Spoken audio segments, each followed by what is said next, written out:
Meet Calvin Smith, a young Earth creationist who works for Answers in Genesis, otherwise known as the world's leading producer of religious-themed pseudoscience and prehistoric fan fiction. If you've ever wondered what happens when someone mistakes the Flintstones for a documentary and joins a disinformation cult with a gift shop, Calvin's your guy. If you ask the average person to guess what wiped out the dinosaurs, most will say the giant asteroid theory, as even though there are several dinosaur extinction models out there, it's still the most commonly depicted in popular culture. But the fossil record reveals many creatures like ducks, squirrels, platypus, and beaver kinds, for example, were living alongside dinosaurs, which undermines this popular evolutionary story. Why? Because if all of these creatures were living together, why would an asteroid impact event only wipe out the dinosaurs and not the other creatures that coexisted with them? Not to mention their supposed evolutionary cousins like lizards and crocodiles. Not one single event has been proposed by evolutionists can completely explain dinosaur extinction, which is why there are several more extinction theories out there the average person is usually unaware of. So let me get this straight, Calvin. The asteroid only killed the dinosaurs, and that somehow disproves evolution? Genius. Forget about the other 75% of life it wiped out. Plants, marine life, flying reptiles.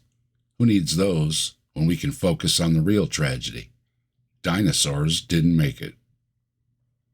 You've cracked the code, Calvin, because clearly only the dinosaurs went extinct when the asteroid struck the Yucatan Peninsula 66 million years ago. But here's the thing. That's exactly when the KT boundary appears. It marks the end of the dinosaurs and the beginning of the age of mammals. You can literally see it in the fossil record. Above the line, no dinosaurs. And that line just happens to contain a layer of iridium, a metal rarely found on Earth, but common in asteroids. So yeah, we actually do know how and when the non-avian dinosaurs went extinct, about 66 million years ago, thanks to evidence from geologic layers, fossil records, and actual science. You know, that thing you reject when it conflicts with your favorite bedtime scroll. The asteroid caused a catastrophic climate shift that wiped out many life forms.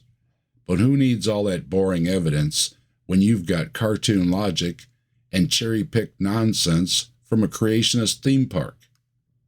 Calvin is a religious zealot, a professional disinformation peddler, a mouthpiece for a dishonest organization, otherwise known as the Cult of Ken Ham, someone that does not live in reality. Evolution is a well-supported scientific theory. The non-avian dinosaurs went extinct 66 million years ago, along with 75% of life on this planet in a mass extinction event. The Earth is not 6,000 years old. Man did not live with dinosaurs. And no amount of yabba-dabba doing is going to change that.